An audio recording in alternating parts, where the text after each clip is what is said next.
I'm trying, anyway. If I could have your attention, please.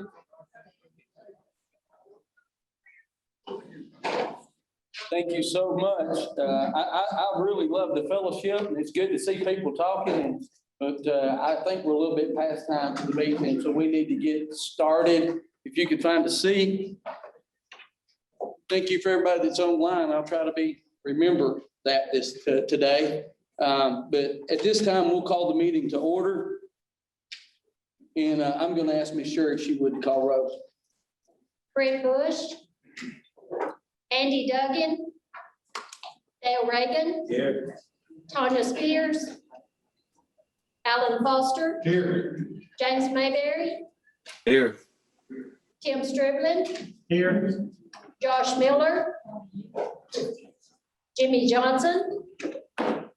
Jimmy's next. Harvey Stowers. Randy Haney. Here. Lloyd Williams. Here. Steve Jones. Here virtually. Jerry Wilmore. Here. Ben Danner. Curtis Hayes. Terry Gardner. Jason, Here. Randy Porter. Ricky Sheldon. Jeff Mason. Saber Marie Smith. Here. Greg Wilson. Nikki Robinson. Jimmy Haley. Here. Raul Chastain. Marvin Lusk. Here. Denny Robinson. Here. Jeff Young. Representative Cameron Sexton. Senator Paul Bailey.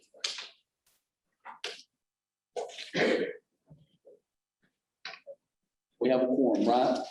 All right, we have a quorum, and the next thing on the agenda today will be the approval of consent agenda. This includes the executive meeting from February the 24th, the lease between the Upper Cumberland Development District and the Upper Cumberland Regional Development Corporation, performance evaluation from the committee board, and then area agency on aging and disability area plan 2022 update. Any questions about anything on the consent agenda this morning?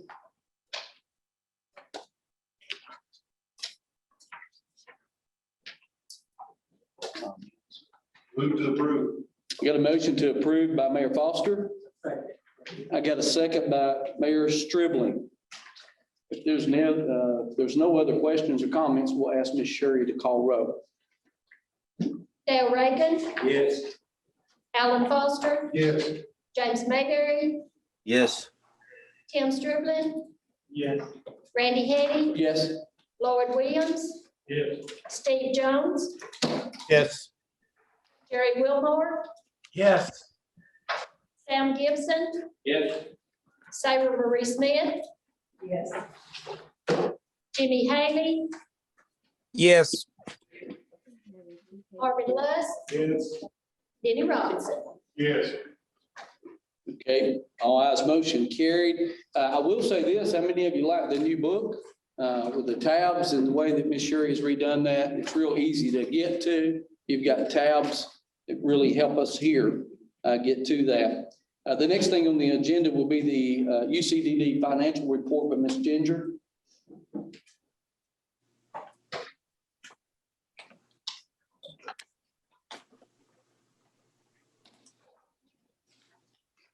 Everybody has a copy of the budget in your binder. So what we're proposing for the development district, we have a balanced budget. This is for next fiscal year, starting July 1st. On the left side of the page, you have all your grant-related revenues and expenditures, with total revenue dollars projected at $7,492,876. Grant-related expenditures at $7,843,971, with the result in program matches of $351,095. And so on the right, you have non-grant related revenues and expenditures. And under your program revenues, You have CDBG revenue off the grants that we administer for cities and counties. Then we have our state appropriation. We have our dues from our cities and counties, interest we earn on our accounts, and in just miscellaneous revenue. And then we have non-grant related expenditures, and we have that broken out by supplies, travel, and other, which gives us a balanced budget that we projected for next year. So I don't know if anybody has any questions.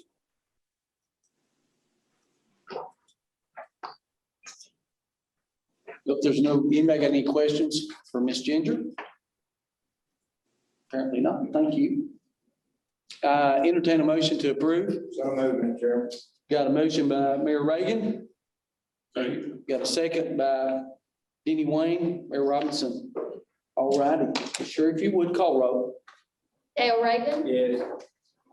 Alan Foster, Yes. James Mayberry, Yes. Tim Striblin, Yes. Randy Hattie, Yes. Lloyd Williams, Yes. Steve Jones, Yes. Jerry Wilmore, Yes. Sam Gibson, Yes. Sarah Marie Smith, Yes. Jimmy Haley, Yes. Marvin Lewis, Yes. Denny Robinson. All right, motion passed. Next thing on the agenda would be the CAIC loans. I think Jesse and Tyler are going to be presenting these to the board.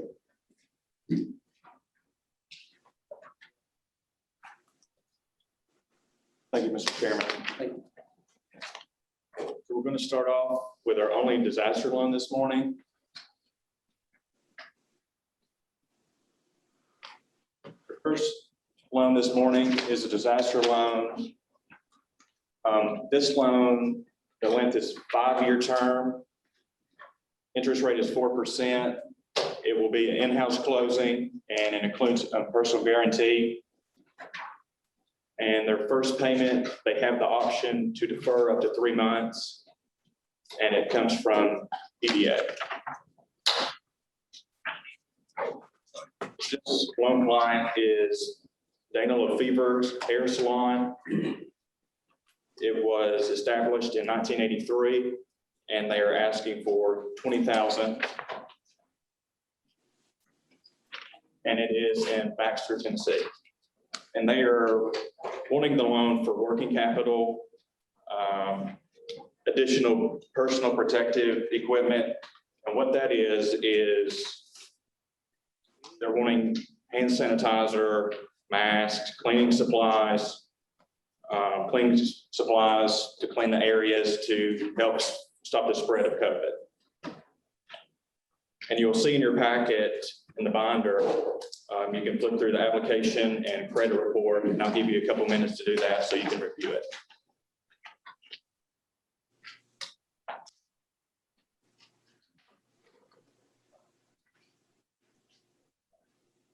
Then I'll open it up for any questions for this one.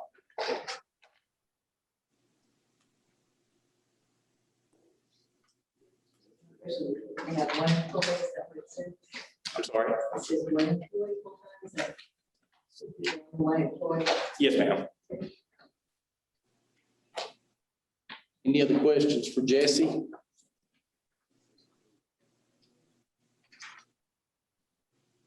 All right. May I get a motion and a second to approve this loan, please? Second. Get a motion by Mr. Marvin, I believe, and Mr. Gibson, Mayor Gibson. So we have a motion and a second on the floor. Any other questions, comments? Ms. Sherry, if you would, call roll. Dale Reagan, Yes. Alan Foster, Yes. James Mayberry, Yes. Tim Striblin, Randy Hattie, Yes. Lloyd Williams, Yes. Steve Jones, Yes. Jerry Wilmore, Yes. Sam Gibson, Yes. Sarah Marie Smith, Jimmy Haley, Yes. Marvin Lewis, Yes. Denny Robinson. Yes. All right. All ayes, motion carried. The next thing is Mr. Tyler. All right, we got two loans for you today, and I'll be honest to you, they're a little bittersweet because when I came to the development district many moons ago, these are my first two big projects I got handed to help them do their expansion and get their business started. So up first, in your packets and on the screen, you can see the Bobcat Den in Birdstown. And if you've not been up there, I would highly encourage you to take the drive to check it out. Mr. Keith's family had the business for about 40 years, and then it sold to another individual, and then it got closed down, and then Mr. Wayne Keith decided to bring back the family legacy and open up the Bobcat Den. He also has another catering business. We worked extensively with his business plan, his financials, very vast in the restaurant business. We put this a loan review committee that felt very strongly about it. It added 19 jobs to Pickett County. 14 of them were full-time, 5 of them were part-time. This loan is very well collateralized. I kind of give you the appetizer of this loan, and then Jesse's going to come back and give you kind of the meat and potatoes, and then open it up for questions from there. Jesse? Thank you, Tyler.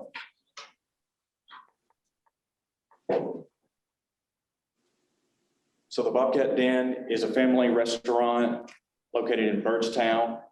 Wayne Keith seeks to purchase the building for $700,000. Currently, right now, he's paying $4,000 a month for rent. Wayne he's already secured a $20,000 down payment for the building. And out of the $4,000 monthly rent that he pays, $1,000 goes towards the purchase price. So that $1,000 every month that he pays rent goes and reduces the purchase price. He also invested $110,000 of his own money for new equipment, new coolers that he needed. Total project cost is $700,000. We will loan him $674,000. Looking at a rate of 4.75 for a term of 20 years. Estimated payment is right around $4,400 a month. And we'll be pulling these funds from our traditional EDA and USDA. And as you can see here, the building purchase use of funds for $700,000. And here this breaks down the sources of funds, $674,000 that we'll loan him, and then that $26,000 figure is coming from what he's paid in rent. That $1,000 is already what he's pretty much paid. That's his monthly $1,000, is that what you're saying, the 26? Yes, sir. And this list is the collateral list that we're going to hold as collateral. The total market value, and then we have to give a discounted value. The reason we give a discounted value is to ensure that we're not in a loan at 100%. And that way that they have skin in the game. We will also do 2 personal guarantees, him and his wife. And as you can see, the total collateral value, a little over $700,000. And I'll give you a moment to flip through the financial documents. Mayor Gibson, is there anything you want to input? No, Mayor Gardner's not here. Anything you want to input since it's in your backyard? This is located on Highway 111, which is a very highly traveled road. We're trying to get a little traffic slow down on that highway and some turning lanes. That's a different grant that we're working on to help, because that highway is becoming so highly populated. That's the route from south to north. If you're going to Lexington from Nashville, you're better off, or from Cookville, you're better off going right through 111, right through Birdstown. It's a great location, and if you would stop and eat there, you'd say, hey, this is a great facility and a great restaurant also, because it is.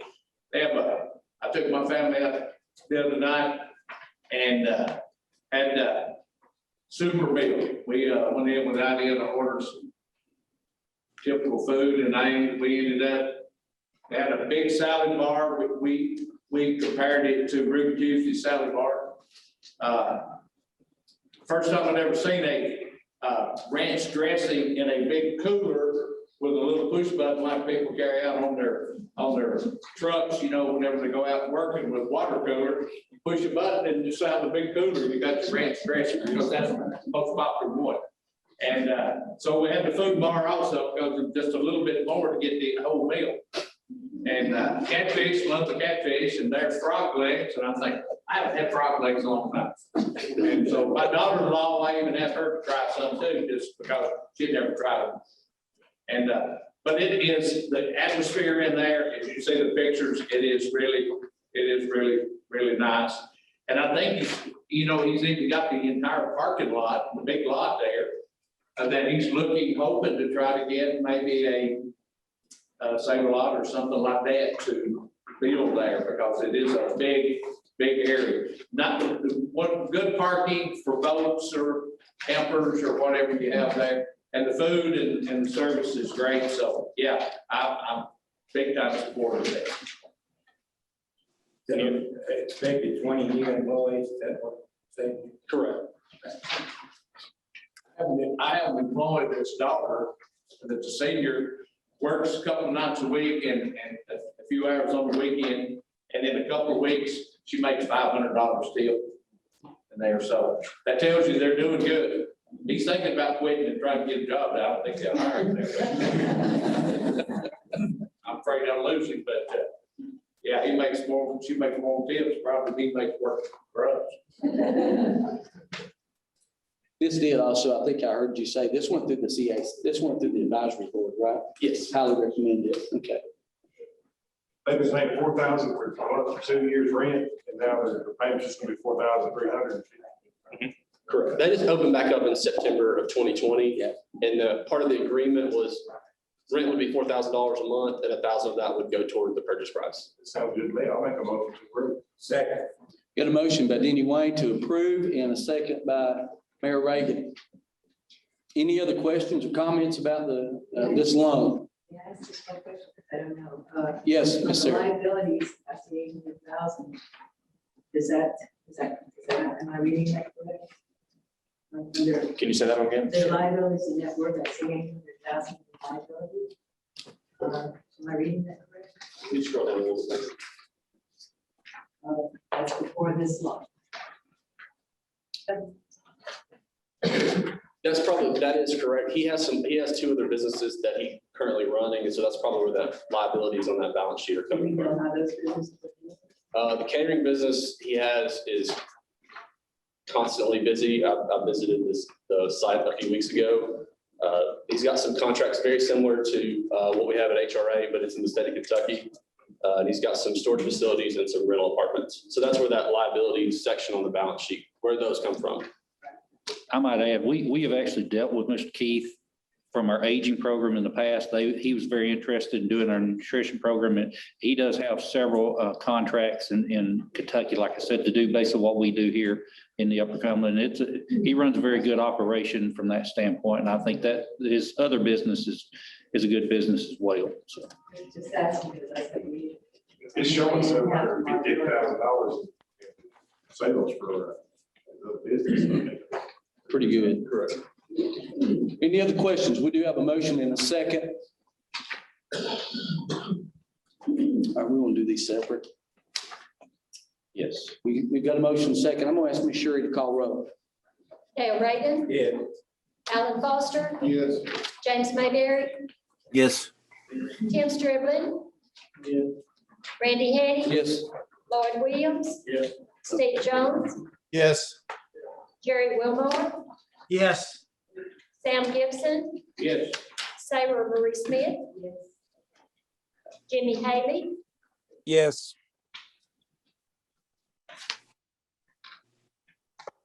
Mayor Haley. Yes. We may have lost him. Be busy. Keep going. Marvin Lusk, Yes. Denny Robinson. Yes. Motion passed. All right, Mr. Tyler, next one. Our next loan, Mayor Reagan, my second month here at the Development District, took us up to Del Hall Marine. We met with Dennis and his wife to look at their plans for expansion. This is going to be another, it's kind of the opposite side of COVID had on some businesses. The marina outdoor, as you know, with COVID, they kind of exploded. And this one has been growing, and then COVID kind of pushed it over the edge, and now they have a long backlist of people that want to boat at Del Hollow Marina. They want to park their boats in the slips. And so he is looking to do an expansion, add 120 boat slips. It's going to increase his revenue about an additional $325,000 a year, and that was on the conservative side of the projections. It's going to add 8 full-time jobs at the marina, which is a great impact for Clay County. Once again, I kind of bring it to you. Jesse's going to go over the meat and potatoes of the loan, and then we'll take questions from there.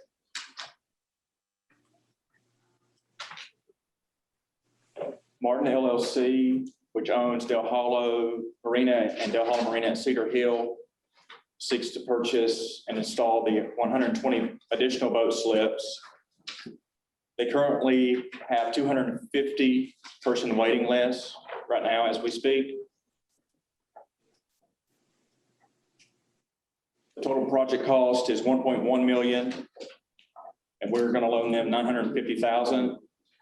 We're looking at a rate of 2.75% for a term of 20 years. And their payment for the monthly payment is going to be around $5,200 a month. And this will be coming from the EDA CARES since it has a tie to COVID. Next.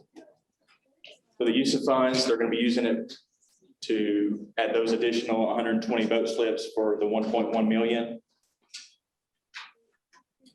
And then this breaks down us loaning the 950, and then they will put in the 150,000 of their own money.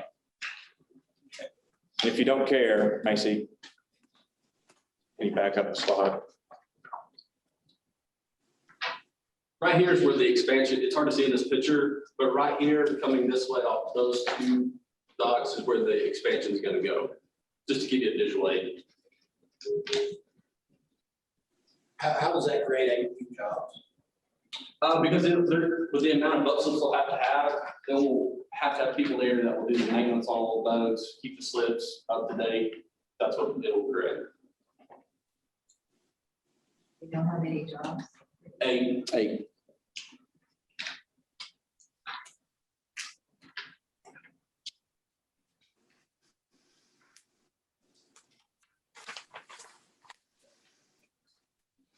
And this shows the collateral list. Once again, we're going to do 2 personal guarantees, and then the market value. And then, of course, we have to do the discounted value. We're fully collateralized over 2.8 million.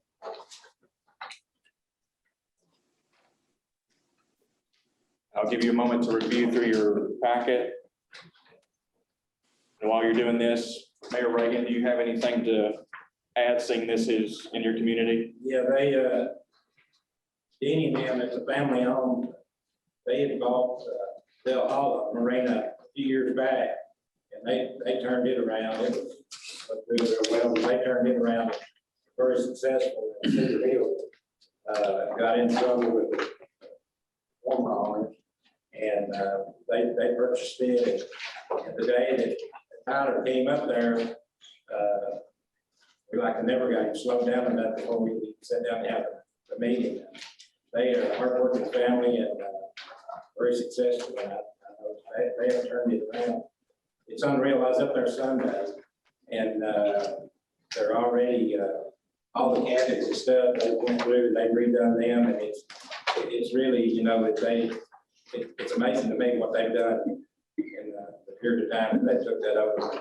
So, and they also have the option of most of y'all been up in that area and everything. We got what's called Pleasant Grove Park, and we're the swinging bridge and all that's over there. And he has the option with the Corps of Engineers to, in the future, his long range forecast is that he plans on taking that over as well, going back and setting it up where the primitive camping and stuff like that, trying to get that back up and going. But hardworking family, and I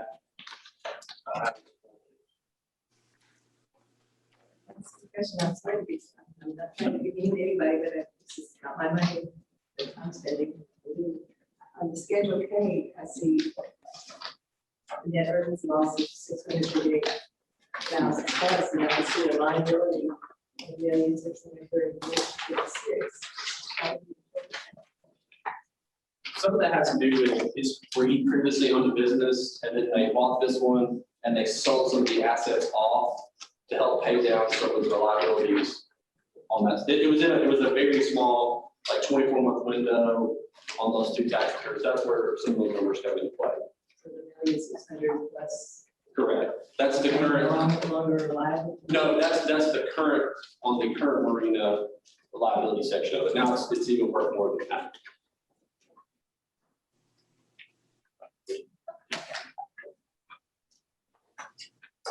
$628,000. Net loss.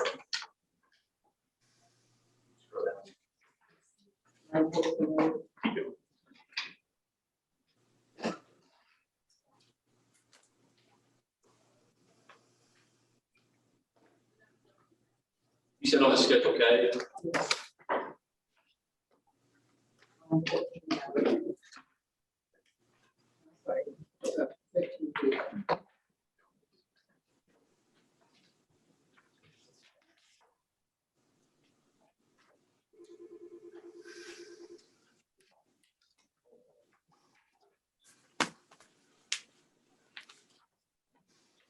Yeah, that would be where they sold those cabins off. That's where that's. They took the loss. Yes.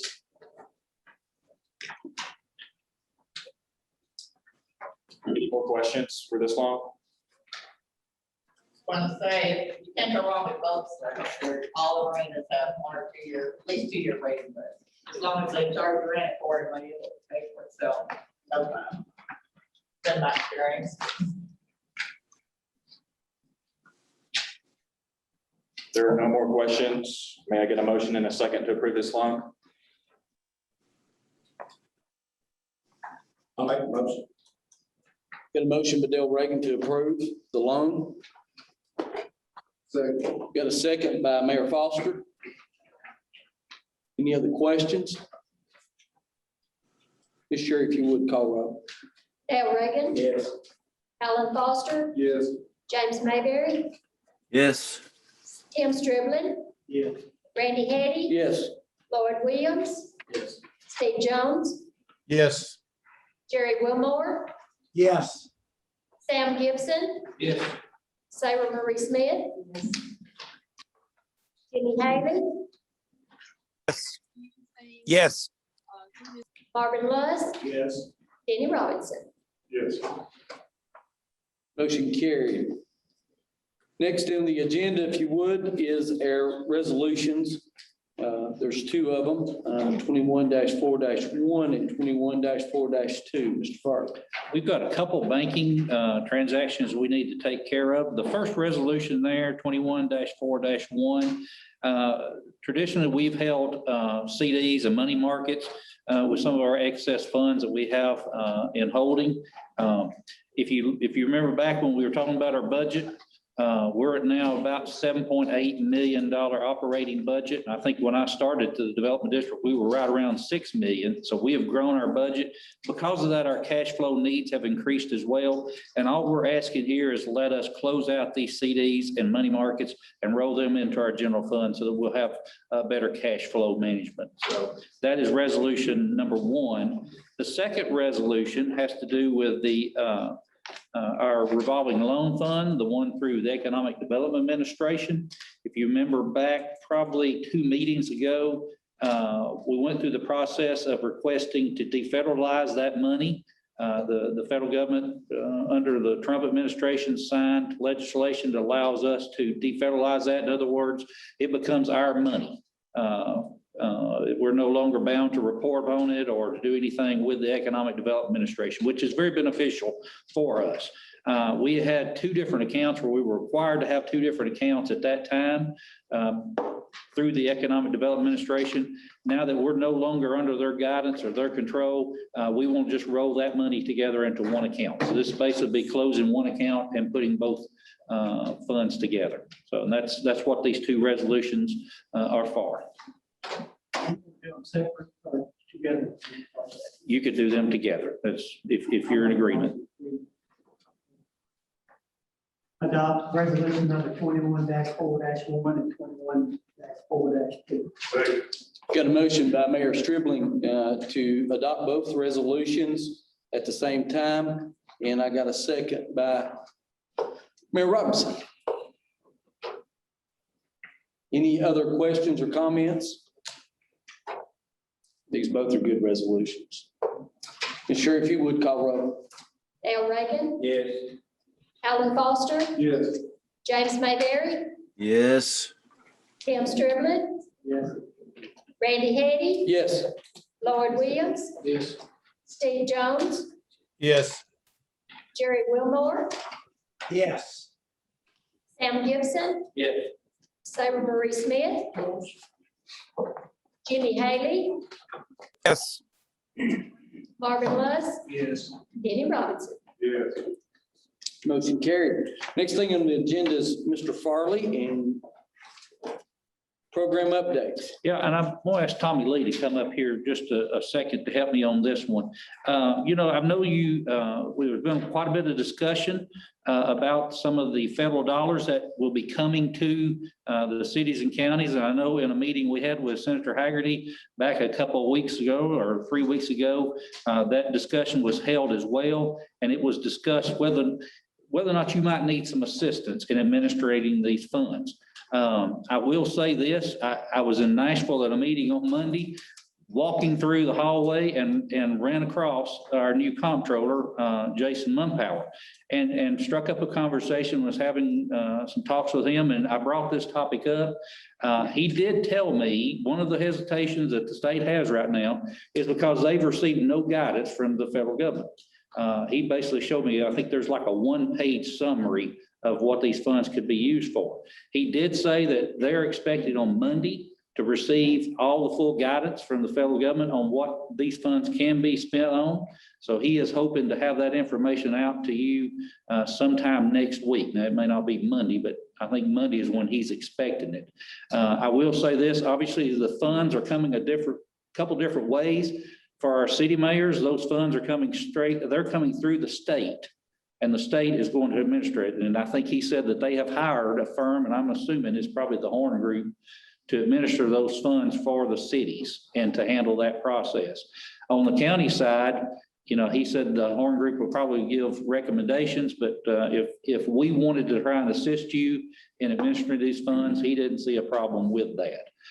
With that being said, Tommy sort of worked up sort of a one-pager there that you have in your notebook.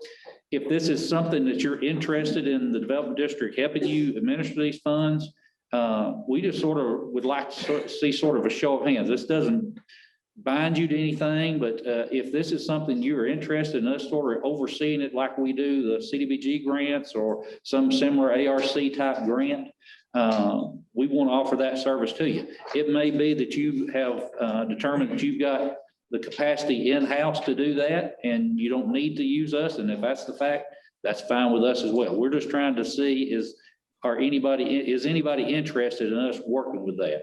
Tommy, do you want to add anything for Sure, what you've got put in there?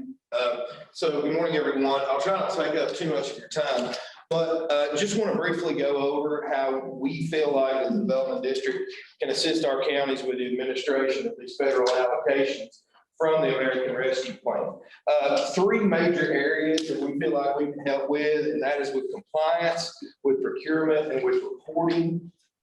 With regards to compliance, if recent history has taught us anything, is that while federal allocations are always welcome, sometimes they can be a little bit vague with their guidelines on what's eligible expenditure. And so we feel like we can help you guys out with that. Also, with regards to procurement, we can help you with the actual procurement process, but also with advertisements, bid openings, bid awards, anything that's associated with the procurement process, and also with the reporting aspect of it, because as Ginger can tell you, with these federal dollars that are tied to the COVID-19, they have hired specific people that are going to do nothing but monitor these funds and how they are spent. So with regards to procurement and compliance and reporting, we feel like we can help in these areas. Now, I should say that while we're gonna focus on these three areas, it is an including but not limited to. So if we feel like there are other areas that we can be of assistance, obviously, we're gonna be able to help with that. So that's basically what we feel like we're gonna be able to offer. Yeah, and all I need is sort of a show of hands if you're interested or not. And obviously, like I said, it doesn't bind you to anything. But, you know, if one of you raise your hands, we can handle that in-house with the staff that we have. If. That's your- okay. Now, if 14 hands go up, we may have to look at hiring somebody. So I've just got to know what to plan on. So. The comptroller said that, you know, I know that the Horn Group is going to help the municipalities. Yes. Okay? And that they possibly would help for the counties too, but are they going to get paid? Or would you all get, maybe want to get administrative cost?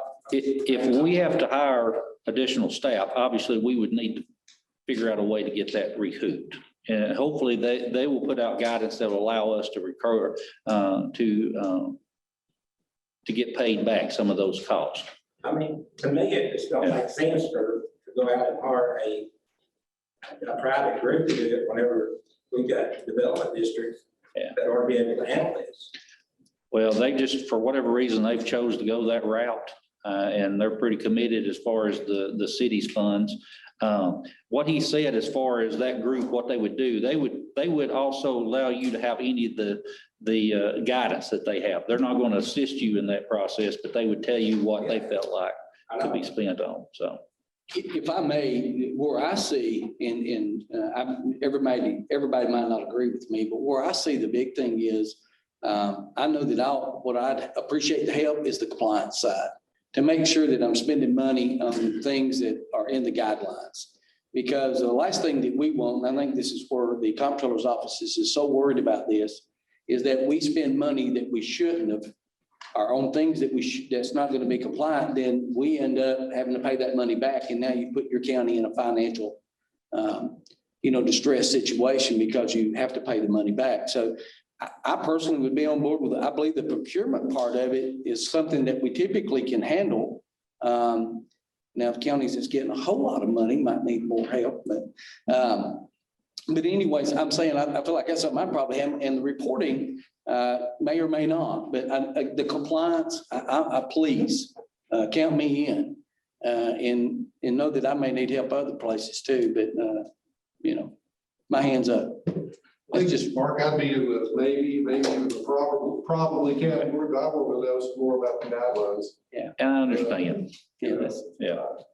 So that's a definite maybe.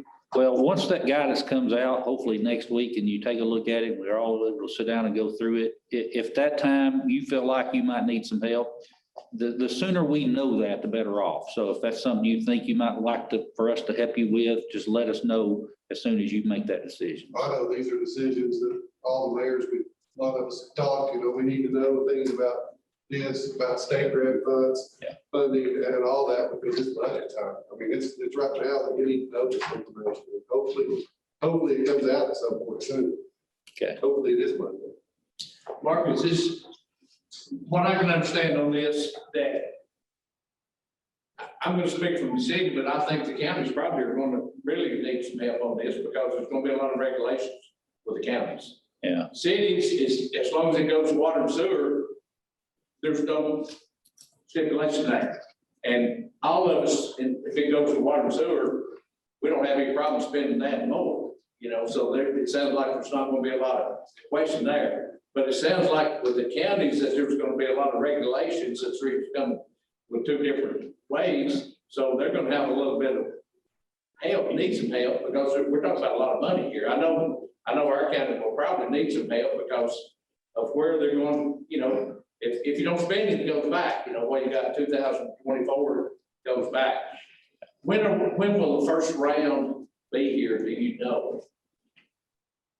No, I don't. Will that be in this budget this year? I hear 90 days, within 90 days, it'll probably be here.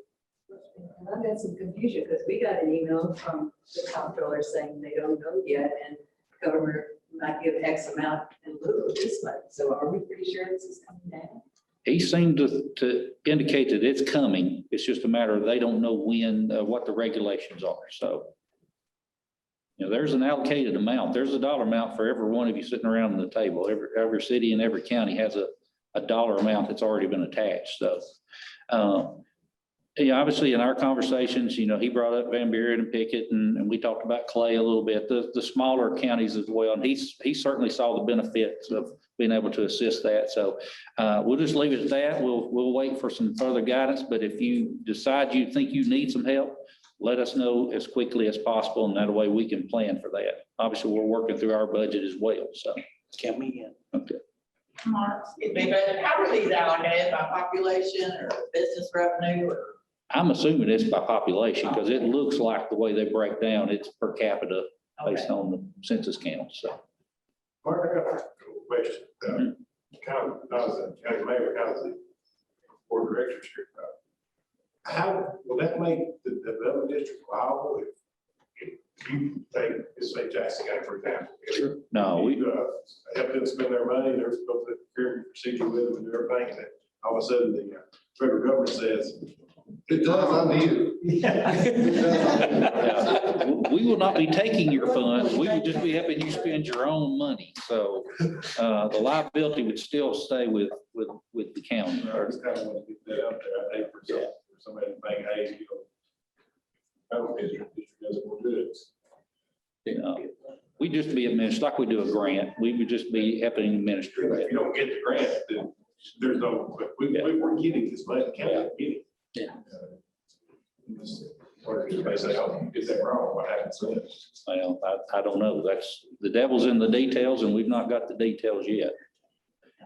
And some of you are in a strong position. Obviously, the two of you, Mayor Foster and Mayor Robson, you both have finance departments that have staffing capacities that a lot of our other communities just don't have. So it's going to be a case by case and we understand that. So. And the reason that I bring it up is on kind of our CARES Act money that we got, and we did with the Horn group. And for us, I mean, I've got two girls in my office and it's me. And I mean, you know, being on the phone and talking to somebody in Georgia, and then with them for about 6 weeks, then they called me and sent me an email and said, oh, he's being moved out. Here's the next one. And we went through 3 people in order for us to get through this. And we just, in the 1st of February, got all of ours finished up and everything. And it was, I sweating bullets. And I thought, this is crazy. I mean, you know, when we got people that are like the development district that I could, you all can come over and see me, or I can come over here and see you when we sit down and talk about it. But that's my thing, thinking about it. Why is the state paying these private groups to do this whenever, surely to goodness, we've got people that y'all, you know, grants and stuff and everything, you got people with the expertise to do this. And keep the money in house. Well, I look at it. I agree. I agree with you. Any other questions or comments about American Rescue Plan? I got a question. Mayor Jones up here, Mark. Yes. Sorry I couldn't be with you today. When you was talking to the comptroller, did he say anything about the funds that the state are going to be bringing down? Because I know they're talking about holding those till after the 1st of the year. And that's creating all of us a problem, especially for capital projects and things. So anyway, that's where we need help on, is getting these people, the legislators, to release this money for funding for this budget. How can we set a budget by the end of August if we don't know if we're getting the funds or not? Yeah, that didn't come up. We were just talking about simply the federal funds.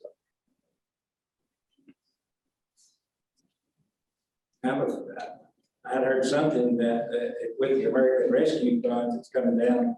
And to me, my understanding, it could be, a portion of it could be used on infrastructure. Roads is infrastructure, the way I look at it. Then I found out, I don't think they're gonna let you use it on roads, highways.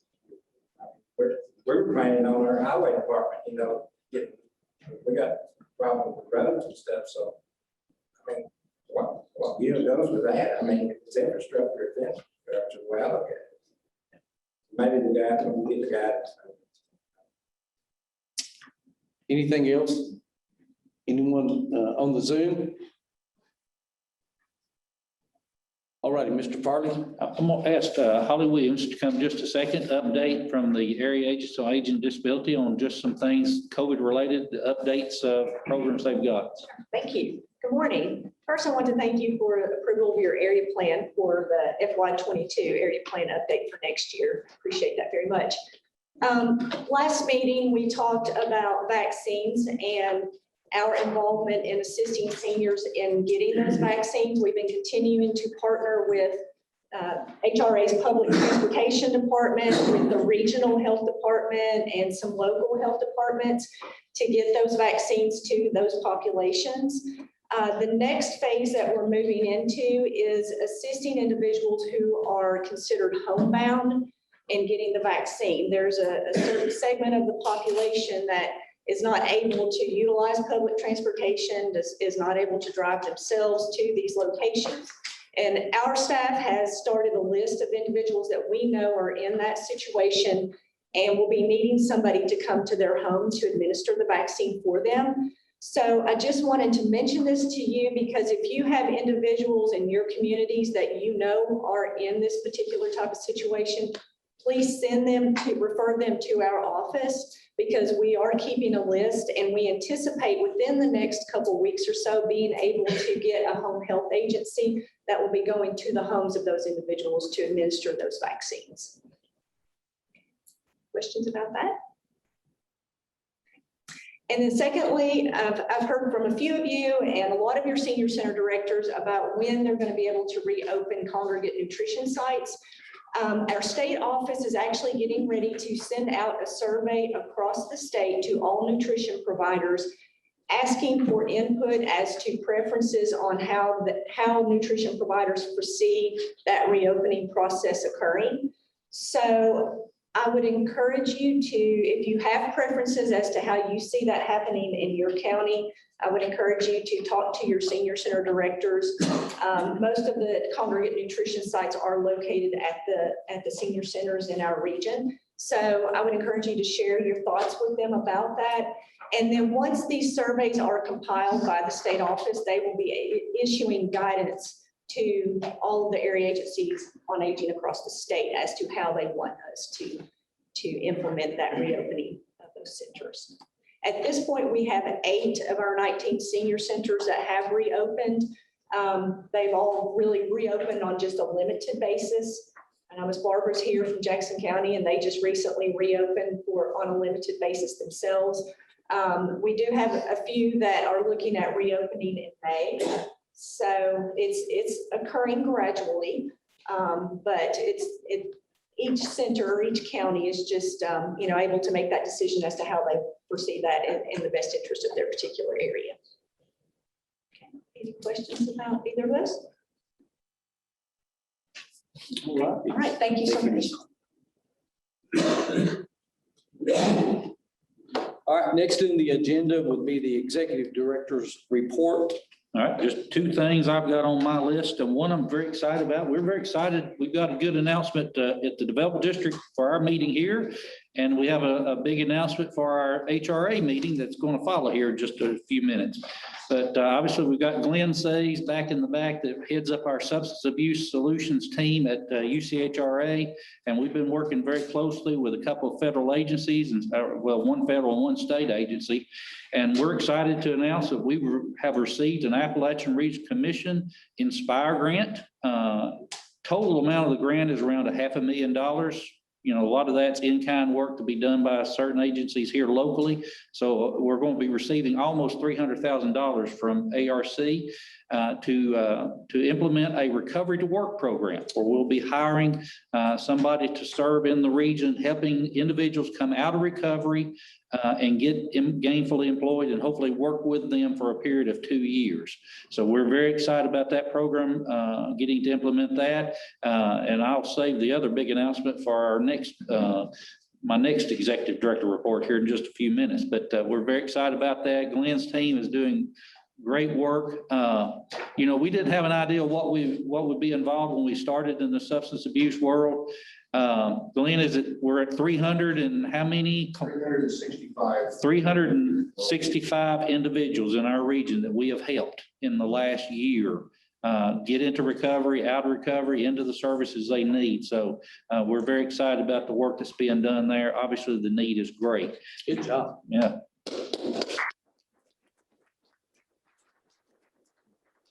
The only other announcement I would have, obviously, we're starting the planning for our summer strategy sessions that we do every year. We haven't selected a topic or any type of key point to emphasize this year. So if you have any thoughts or anything you'd like for us to look at as we develop the summer strategy session, if you'll just let myself know that or Tommy, we'd be glad to incorporate that in. So, Mr. Chairman, that's my report. Awesome. Love it. Good report. Thank you. We have several regional partners with us today, and we're going to give them a chance to come up and say a few words, but we'd like for you to come up here if you want a chance to speak or say something, so you be close to the mic so that our friends and participants online can be a part of that. So I'm going to go down the list. Mr. Farley or Ms. Sherry has really put together for me. I like it. And the first one that's on the list is Miss Angela with the Department of ECD. I think I'm pretty loud, so I can probably do it back there, but I'll be glad to come up. First, it's just nice to be back out, and I'm fully vaccinated, so I'm glad to be back and see a lot of folks we hadn't seen in a while. Also, Governor's Conference this year is only going to be one day. It's going to be August the 5th, and it's the Renaissance Hotel. Excited about that because last year we had to cancel our Governor's Conference, so we're excited about that.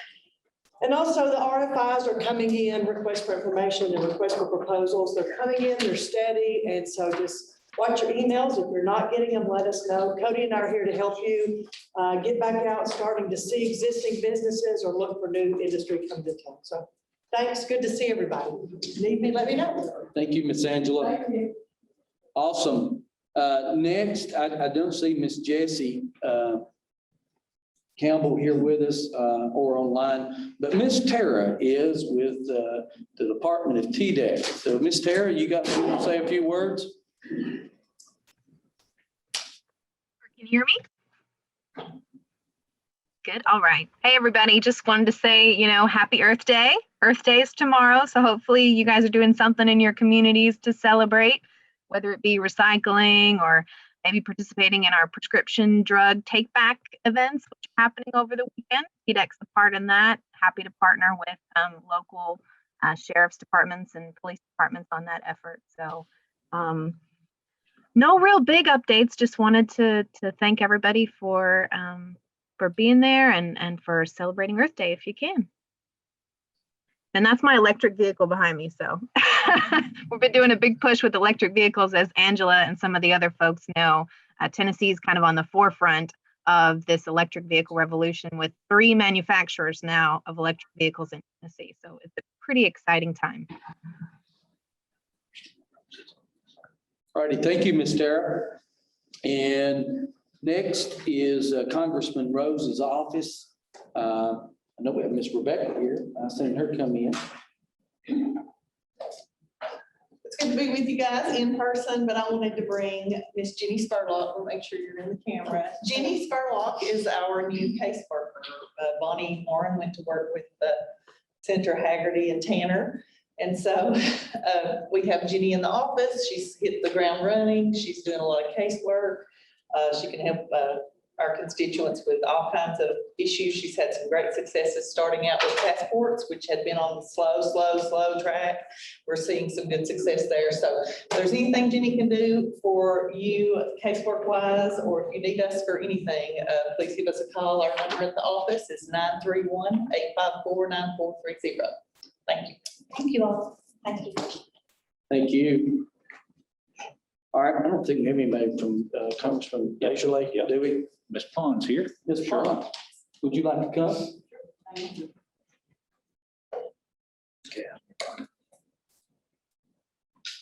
I'm Shirley Pond. I'm with Congressman Deschler's office, Thank you for having me, and we always enjoy being here. Just a couple of things I want to mention that we're getting bombarded with is people and their stimulus checks. And they don't quite understand that they're rolling them out every day, but they think they should have gotten them the first day. Rebecca knows, Chelsea probably knows, Tanner. So if people come to you about this, have them to call us or just explain to them that they're in the process. So if somebody also has not gotten their income tax yet, it's going back to 2019, I think I'm correct. They've got trailer loads still if you did write-ins. If you did computers on the computer, you probably have it already, but if you did the paper income tax, it's still being processed. Also, if you have any taxes that you owe to IRS, they will take your stimulus. I had a man the other day that was very upset about it, but he owed $30-something thousand to the IRS. So, you elected officials, people ask you about it, send them our way or tell them they're being processed as fast as DC can get them. Another thing that my congressman is really on board with and is the broadband, because rural areas are still hurting. It's hurting your children. Other family members that need to work from home on computer. So we're working diligently with the people that are so-called promising us to do this. And it's like my congressman, he has to travel 30 miles to go get on the computer because he lives down in a cove down in the hole. He lives in Sherwood, Tennessee. So I know we all have a concern too about the immigrants. And it's a daily conversation in DC. And we don't know what's going to happen. I know I live in Chattanooga, but I work in the 4th district. But we had a busload of children, immigrants brought to Chattanooga and put up in a dorm from an old university. Promising that this group, I can't really recall the name of it, they were supposed to be taking care of them. They will not go into our schools. They are not getting any free subsidizes of any sort. But this religious group is supposed to be taken care of. And I don't know about other communities if it's going on there, but we're getting some every day. So if anybody has any questions, feel free to call us. My colleague is with me, Amy Dennis. She's from the Winchester office. And I'm from Cleveland, but mainly my car. That's my main office. So appreciate it. Thanks. Thank you. Mark. Thanks. Thank you. Okay. All righty. Next on the list would be Senator Haggerty's office. We've got Tanner here, and I seen Miss Bonnie was online also, so.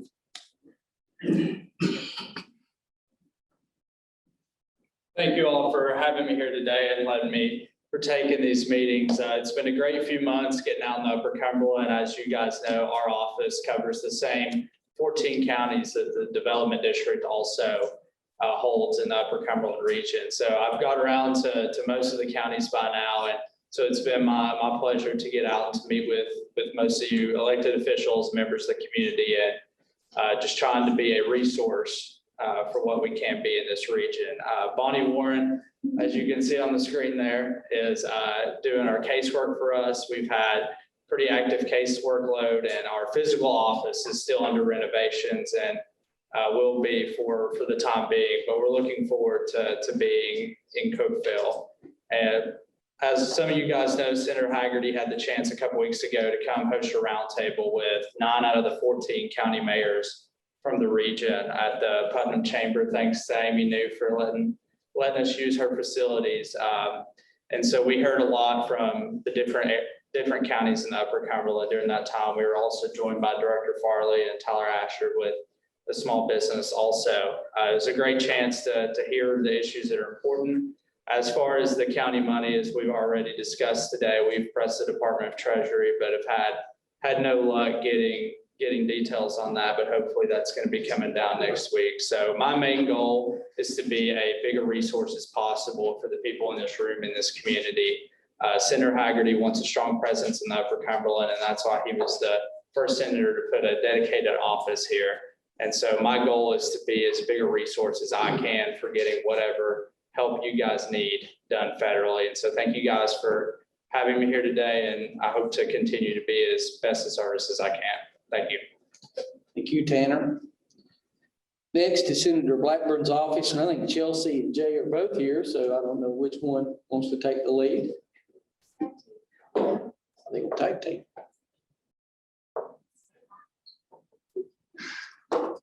Is anybody here with the county? No. Okay,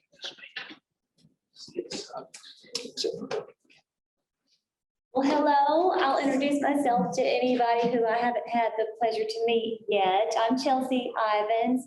I'm based out of Senator Blackburn's Knoxville office. My colleague Jay is based out of the Nashville office, and we're kind of split on helping cover the Upper Cumberland. So I know some of you, and I want to echo what all of my federal colleagues have said. We're here to be a resource. I know we probably received as much guidance as you all have with how to allocate some of these funds, but please don't hesitate to call, and we'll be happy to share any additional guidance that we can. And to echo Shirley, any questions that you get about any of the laundry list of issues she mentioned, holler at us, and we're happy to help ease some constituent concerns and be of help where we can. I think you said it all, Chelsea. We have awesome teams in our offices. They're super great. If you call any of them, you're going to be helped out very well. We do have some overlap. I have Jackson, Clay, but we don't have like hard boundary lines. So anyone that you contact through our offices, you'll get some great help. We're just really excited to be back doing in-person stuff like this. So this is great. Get some FaceTime without a mask so you can know who you're talking to, know who you have to call. But thanks so much for having us. Thank you all. So I think that's those partners, but we do have one more I want to recognize. Miss Amy, would you like to come? I have to come all the way up there, but I do, what I want to say is, so I had the fortune before coming back to this community to work in literally all the programs that Mark and his team talk about every day. ARC, everything that ECD does, Department of Ag, TDEC. If I can ever be a resource to you all, you have a great resource. I always said when I went across the state, if I could clone the UCDD and put in all the other 8 districts, I would do that. But if you all ever need anything, I'm here to help consult or advise or tell you what you could do or what probably maybe not to do, or what some other communities across the state are doing. But I'm here as a resource, and our chamber is always open. Thank you. Yes, I should have, I take for granted everybody knows who Miss Amy is, but it's Amy New. She is the chairman of the Highlands Economic Partnership, and then also the Cookville Putnam County Chamber of Commerce. So you're welcome. All righty, so that took care of the partners. Do we have any owed business to come before the executive board? What about new business? All righty, and I want to mention this before I do public comments, but in the back of this, of our agenda in part, you have all the dates of the next meetings all the way out through the year, all right, the calendar year. So just wanted to make sure y'all take a look at that if you would. Sometimes we all like to know what they are. At this time, I want to ask, are there any public comments at this time for the UCDD Executive Board? All righty, if not, entertain a motion to adjourn. So moved. Got a motion by Dale. I hear a second. Second. Dan and Wayne, all in favor, say aye. Aye. Any opposed? Say aye. The good ayes have it. We are adjourned. Now, I know everybody's gonna want to get right into the next meeting, but I suggest we take a 5-minute break. I have to have it, so. If y'all want to start in the vice chair.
started. Thank you, Mr. Tim.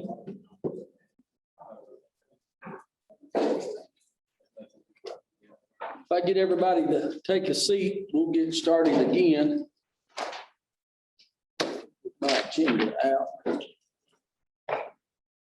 All righty, if everybody's ready, we'll call the policy council meeting to order for UCHRA at this time. I think hopefully we got everybody on the Zoom call also. So Ms. Shirley, if you would you call roll? Fred Bush. Dale Reagan. Here. Alan Foster. Here. James Mayberry. Here. Tim Striblin. Here. Jimmy Johnson. Randy Henny. Here. Steve Jones. Here. Ben Danner. Harry Gardner. Randy Porter. John Martin. Jeff Mason. Sarah Marie Smith. Here. Greg Wilson. Jimmy Haley. Here. Marvin Lusk. Here. Denny Robinson. Here. Ethel Minor. Lori Stringfield. Kelly Tipton. Billy Adcock. Here. Linda Upchurch. Barbara Wheeler. Here. Lynette Shaw. Kay Hobart. Linda Pastrick. Here. Johnny Wheeler. Boris Nesbitt. Don Hollingsworth. Here. Marilyn Davis. Here. Cheryl Sullivan.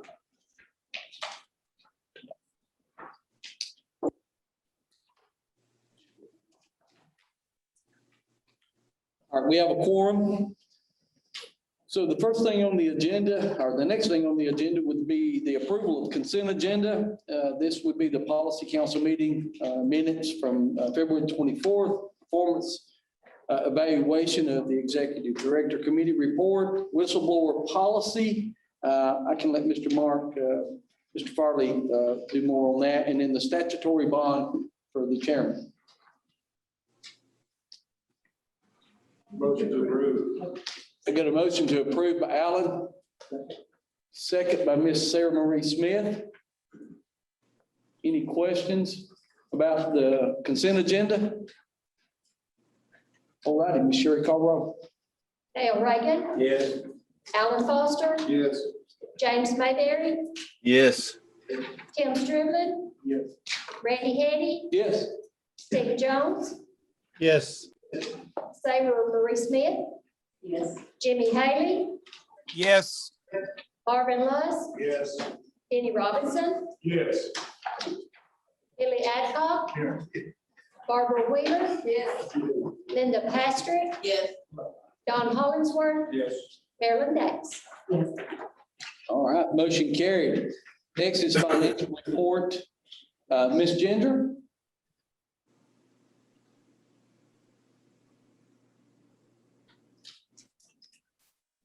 So everybody's got a copy of the budget in their folder. This is set up very similar to the development districts. So on the left side of the paper, you've got all of your grant-related revenues and expenditures with total projected revenues at $22,847,809. And we have projected expenditures of $22,930,908 with matching programs, $83,099. On the left side of the form, you've got your non-grant related revenues, which we have our state appropriation. We have our dues from the cities and counties, and we have a little bit of interest that we accrue off of our checking account. We have non-grant related expenditures. And two of the biggest items under that category would be our Lakeside loan that we're currently still repaying, which is about, it's $56,556 a year. And then we also have interest that we pay on our line of credit, which we're projecting about $63,400. And so what we've projected is a balanced budget. for the fiscal year 21-22. And you'll also see behind your budget that you've got the TCRS, which UCHRA. They actually have the Tennessee Consolidated Retirement, which probably some of the cities and counties have as well. And so we're at that point of the year where we have to renew our rate for next fiscal year. They've recommended 2.5%. What we've always done since I've been on board is we have actually contributed a little bit more than what they've recommended at 6.54%. And so that's what we're presenting and recommending for next fiscal year. And that's what's built into the budget. And we just need that approval as well from the board so we can get that resubmitted back to the state by May 31st. I don't know if anybody's got any questions. No, absolutely. Which you're on the budget itself or the?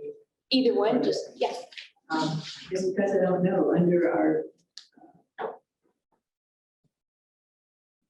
this other revenue, 600,000, I'm just curious, where does that come from?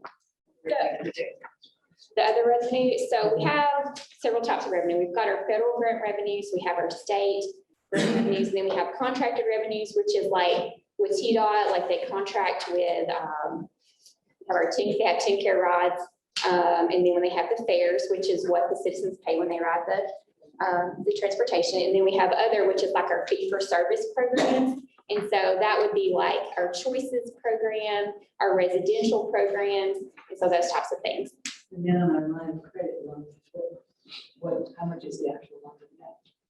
So we have the ability to borrow up to $2.5 million on our line of credit. And so because we work on a reimbursement basis with our grants, and we do have some larger grants like our TDOT grants, we access that line of credit throughout the year before we get reimbursed back from the state. And so that's the interest that we have to pay when we borrow that. Reimbursement on that line of credit. We do. Now, we don't get reimbursed for the interest, but we do get reimbursed when that money comes back in. And that is under your consolidated. We understand the unfunded approved liability. Actually, we have an asset. And so that's the asset that we have where we've actually overfunded. Yeah, that's why it's a negative, because it's actually an asset. If it was actually a liability, it would be a positive number. But that's where we've overfunded our retirement program in the past. We've actually contributed more than what they've recommended. So we can't, there's no way to get that back. No, we can. And so like if we were to have a year, like say we lost, programs, or we were financially unable to meet their recommendation, then we could tap into our asset.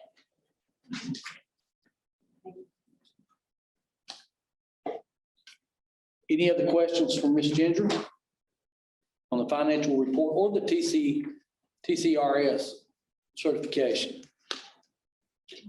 So I entertain a motion to approve both of these. Make a motion to approve. Was that Mayor Jones? So a motion by Mayor Jones and a second by Mayor Foster. Is this for the increase in budget? We didn't want. We can roll them together if that's fine. I had asked if we could put them together. In that, the motion that I asked for entertainment would be both of these, the financial report and the TCRS certification. So I have a motion and a second on the floor. Any other questions? All right, Ms. Sherry, if you would, call roll. Hale Reagan. Yes. Alan Foster. Yes. James Mayberry. Yes. Tim Striblin. Yes. Randy Henny. Yes.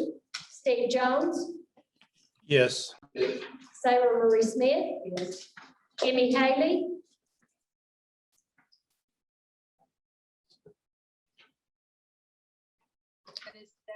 Yes. That's the main reason that. Marvin Luss. Yes. Denny Robinson. Yes. Billy Adcock. Yes.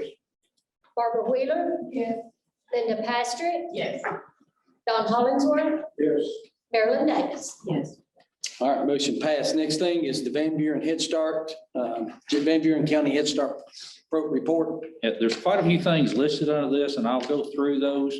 Let me say, first of all, we had talked in the past, we applied for an early Head Start grant to open facilities in Van Buren, White, and Warren counties. Unfortunately, we did not receive that grant, so I just wanted to update the board to that bit of information. Now, with that being said, in the new infrastructure discussions that's been had in Washington right now, there is a lot of talk about childcare facilities in that discussion. So we are currently getting ready. If that an opportunity arises in the near future to apply for another round of funding, we are ready to do that, and we'll do so. In this list of things, there's several things here. Most of these are ongoing, regular items. One item I would like to call to your attention is, and keep in mind as we make a motion to approve this, when we were looking at starting the early Head Start, we had to replace Carla Hillis, who was the longtime director at the Van Buren site. And I named Elsie Blaylock as the interim at that time till we knew exactly what happened with the early Head Start. Having found out we did not receive that, I'd like to make a recommendation to this board that we remove that interim title and we make her the permanent director there at the Van Buren County site. The other information that you have behind that tab in your notebook, there are 4 items that relate to MOUs and contracts between Head Start and either the Van Buren County School System or the Health Department. Those are standard that we do every year, getting ready for our next school year. There's 2 financial reports updating the board on what has transpired since we last met. There's a couple of notifications from the federal government, some guidance that they require us to put this in the package of information so that you receive this.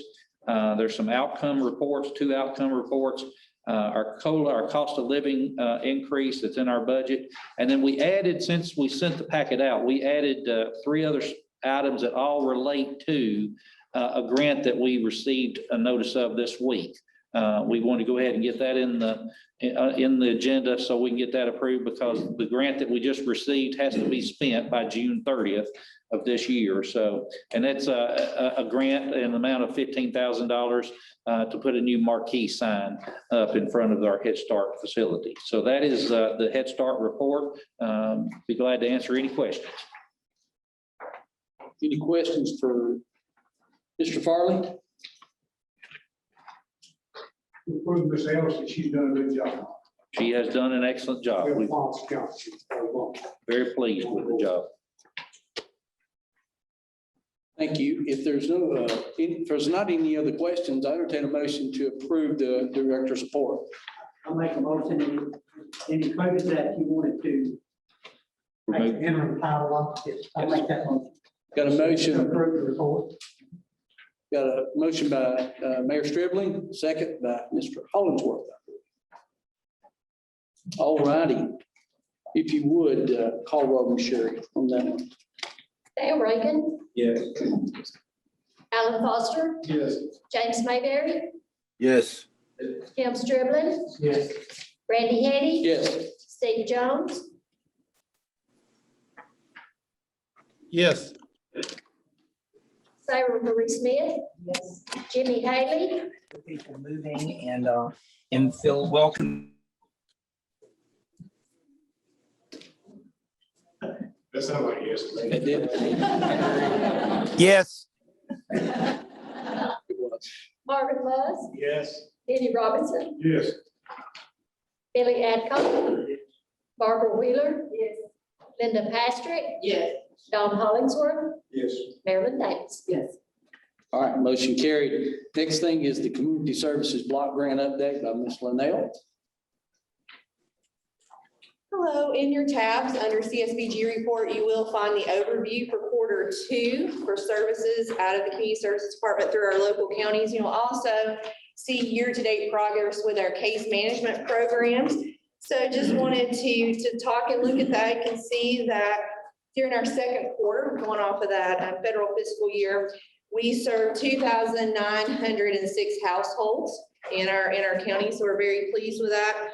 We also list that out by individual programs and also the specific assistance totals that our families and individuals have received. And you can see the average assistance per household with these programs is a little over $400. This could be anywhere from energy assistance to rent assistance to utility assistance to basic necessity vouchers. So lots of different things go in. You can see that our numbers continue to rise. Our county offices are doing a fantastic job. And I think promoting our programs more and actually looking at whenever folks come in for services, they may know about one service. Maybe they know about LIHEAP because they've always applied for LIHEAP. But I think everybody's getting a lot better to look at all of the programs that we have internally and at both agencies, and then also looking at those additional resources out in the communities so that we can provide more services and more assistance to individuals rather than just a one-time emergency assistance. So we're very pleased with that. We provided a little more information on our case management programs. We've actually listed our case managers for you and kind of showing what counties. We're doing some restructuring. Unfortunately, the time that I sent this in, we do have a case manager who has will be leaving us, has gotten a new job. So we're sad about that, but she is moving up and we're very, very pleased for her. Does anybody have any questions on the services? All right, two more things that I briefly want to mention. One, you'll also notice that there is a copy of the bylaws in the binder. That's just a requirement through our community services block grant, that CSBG, that we provide those every 2 years, whether there's been change or no changes, just to make sure that our board is familiar with the bylaws and how they operate. The last thing that I wanted to talk about today was commodities. We do commodities in all of our counties, and this is a good service. I know Linda here volunteers at our commodities. We are receiving word from USDA that there is going to be lots and lots more food coming down, and we want to get this out. So right now, the way it works is, we have the one bag of commodities, and then we have extra items that we try to give out on top of that. So at our last commodity distributions, we had the one bag of commodities. Then we had 4 extra cans of green beans, 3 extra jars of peanut butter, and 2 big jugs of orange juice. And with a number of volunteers, there was about 10 volunteers and staff working this event. And that was all we could do to get that amount of food out. So what I'm asking for you guys, and I know a lot of we have trustees and different folks that help us, but I'm asking to see if we can get more commitment for more volunteers. The more volunteers we can have at these events, the more food we can get out to the people in the counties and the cities. We have to know ahead of time though, so we know how much we can actually stock on that truck so that we can get it out. So what I'm asking everyone is, if you have groups in your county or employee, anybody that wants to volunteer their times, it's only every other month for 3 to 4 hours in your county. We need more help. We need more volunteers because we want to give out as much food possible. And we're going to have some partnership. Everyone in our department, we're going to start taking and going out and helping on these events also. We've started hitting those events. Going to ask Mr. Farley, what about both agencies wide? Can we, give back just a little bit? Because the more bodies we can get out there, I think the more assistance we can provide and the more food. And everybody is so appreciative of the bags and the extra items because it's very needed. And so I just wanted to give that plug that if you guys have local groups that are looking for volunteers or, trustees can be utilized, male and female, we're very interested in that. I want to thank Cheryl's group. I know that she's having a lot of her clients come and volunteer with us. So if you could just keep that on your mind, and please reach out to the county coordinator. We also have the commodity events on our website on an online calendar. You can click on that, everyone, to see exactly when those dates are and the time frames. So could you possibly just send us a short tidbit in an email? Yes. What you're requesting, like for volunteers and who they can contact, or we can forward that to churches. Yes. And volunteer organizations and things like that. If you've already got something that explains what you want to do, and who they need to contact. That would help us get more. Thank you. I appreciate it. Yes, I will work on that as soon as the meeting and pull that together. And then I'll probably have Ms. Sherry send out an email to the group that would list that information. Thank you for that.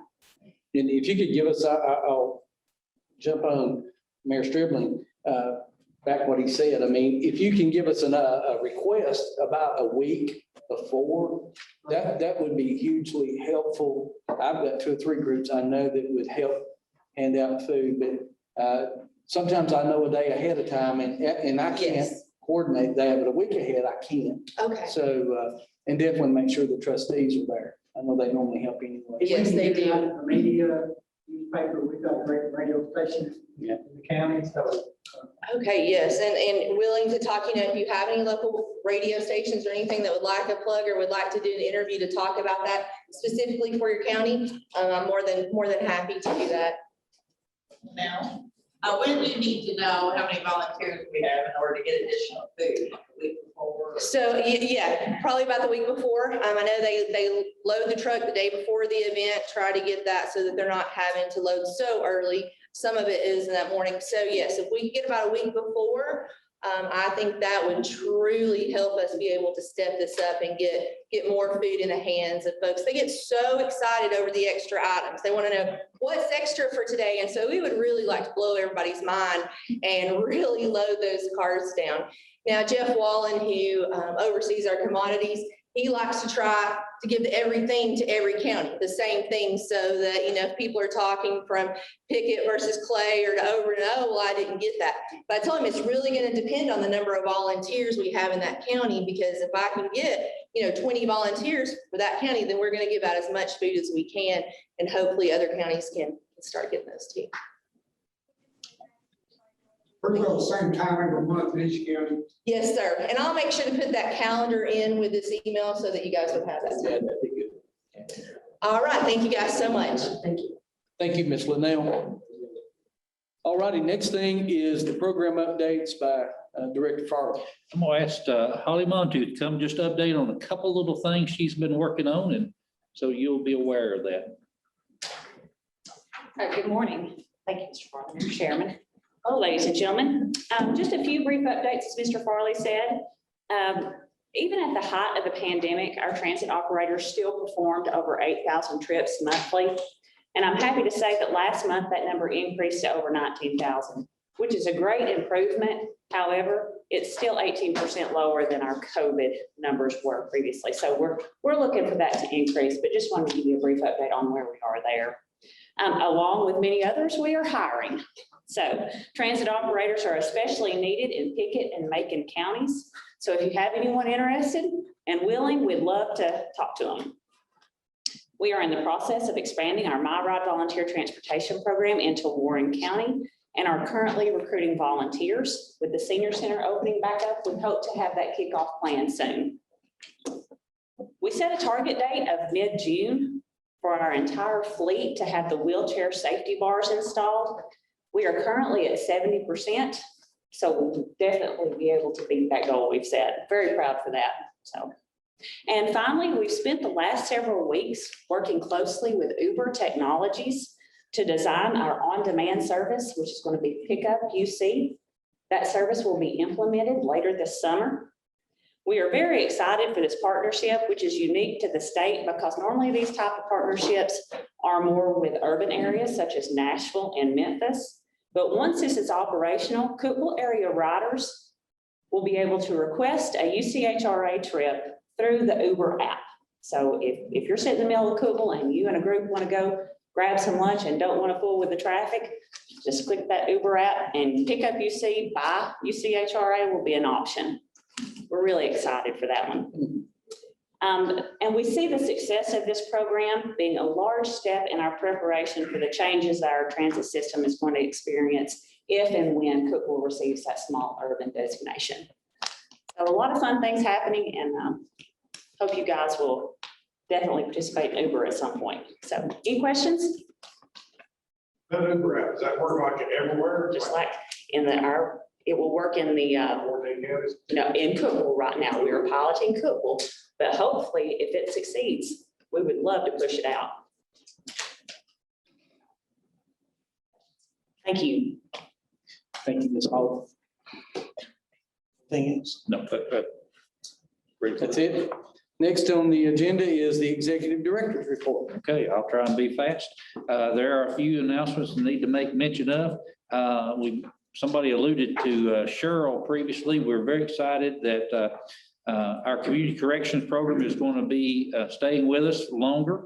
One of the things that we were worried about in the governor's budget and his criminal justice reform package, they were eliminating the community corrections program. And obviously appreciate everything that everybody in this room has said to support us.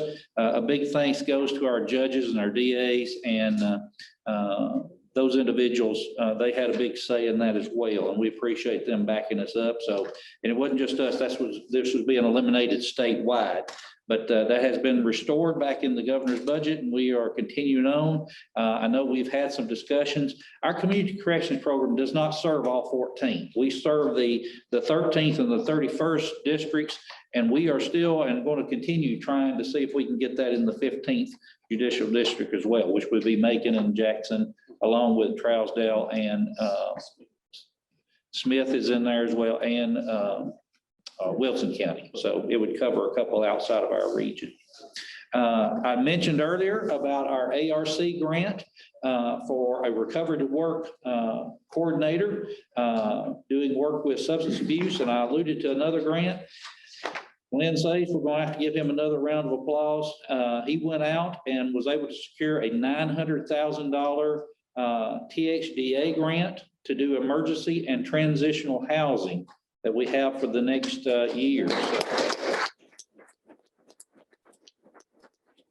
we are very excited about that. Obviously, we're trying to put together all the moving pieces and parts to a successful substance abuse program. One of those components is obviously getting people back to work.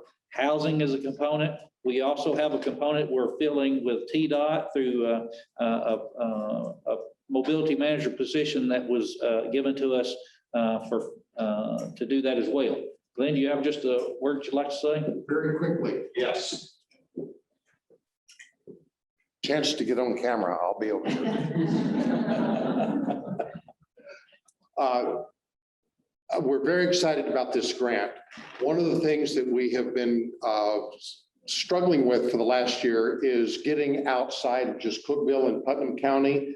This new grant through THDA is going to allow us to hire 4 outreach workers. And these will be people that will be stationed in the counties outside of Putnam County. So this is a great opportunity of us reaching out into your county to have a representative there of our program in your county. So I'm asking the mayors to do 2 things. Number one, as soon as this person, number one is if you know of someone who has lived experience, they are firmly in their recovery from substance abuse, then refer that person to us if they're looking for a contracted position with us for that outreach position. Number 2, once we have those positions established, which I'm hoping will occur within the next 30 to 60 days, then we will be coming into your county. Each of these outreach workers will be responsible for about a 3-county area. They will be traveling there, identifying people with needs, linking them with our office here, but being a conduit for you directly. You can call them directly. It will be hopefully a hometown person that will be able to meet with your county and meet the needs of your county and linking them to the services that we're coordinating through our office here.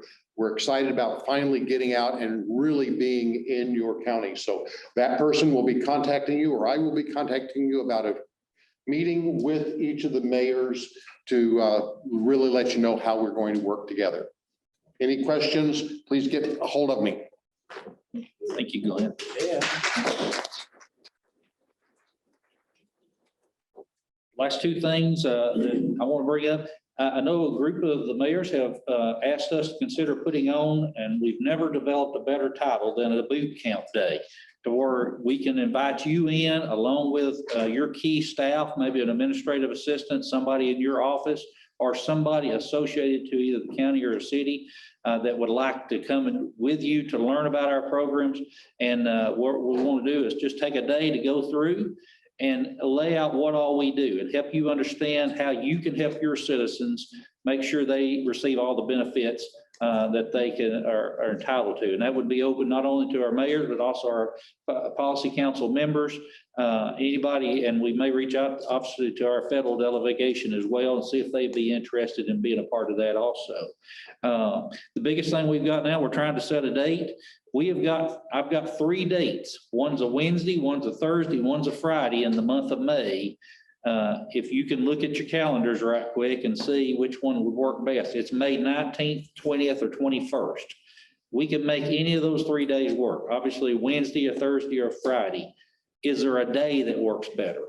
Does Wednesdays work better, or does Fridays work better, or Thursdays? 19th, 21st, right? Yeah. Free. Not that I can.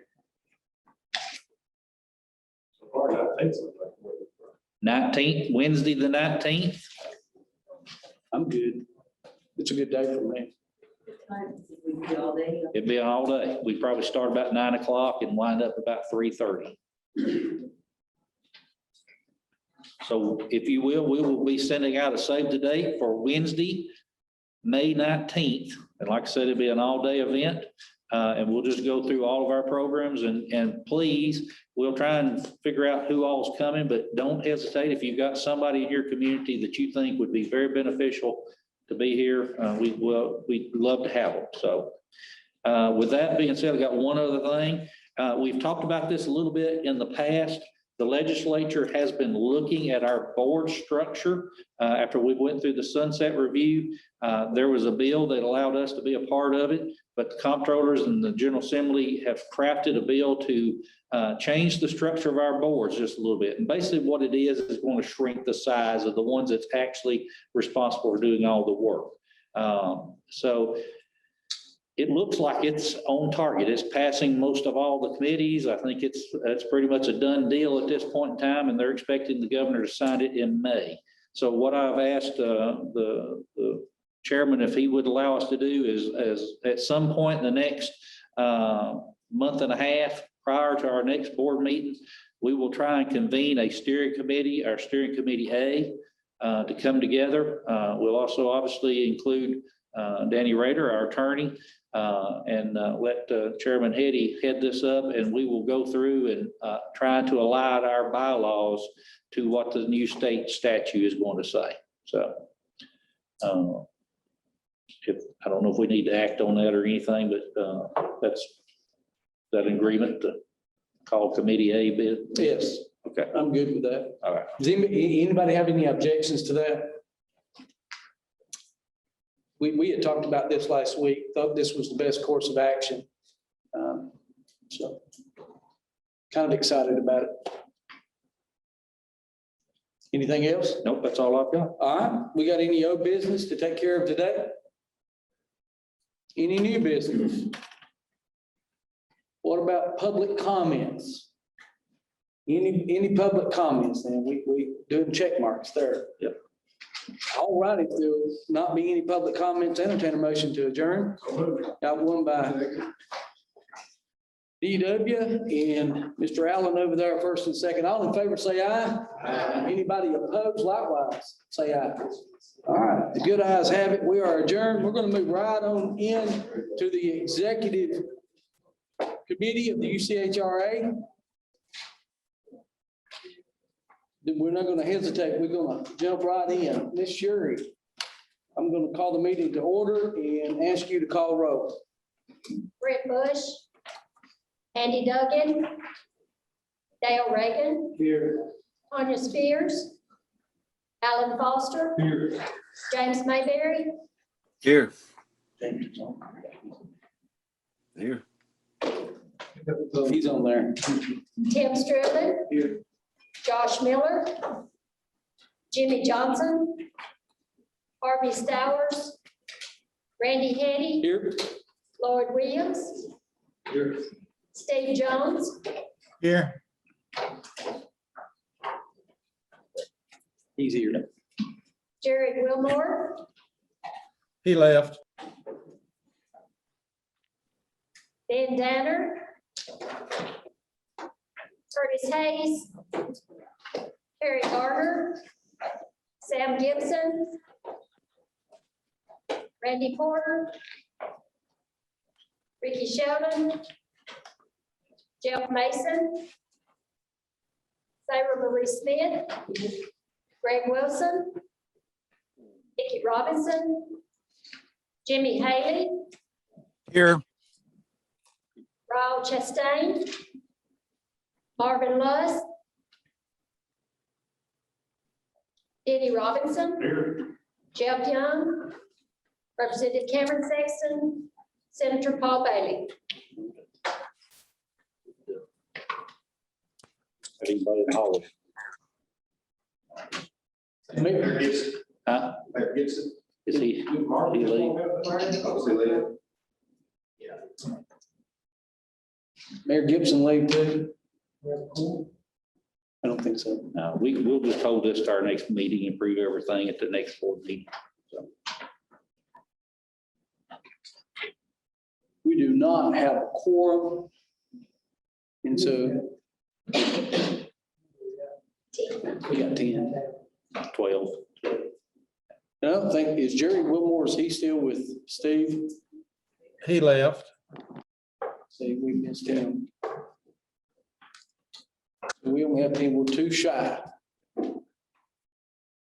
All right. I so got you back though, Randy.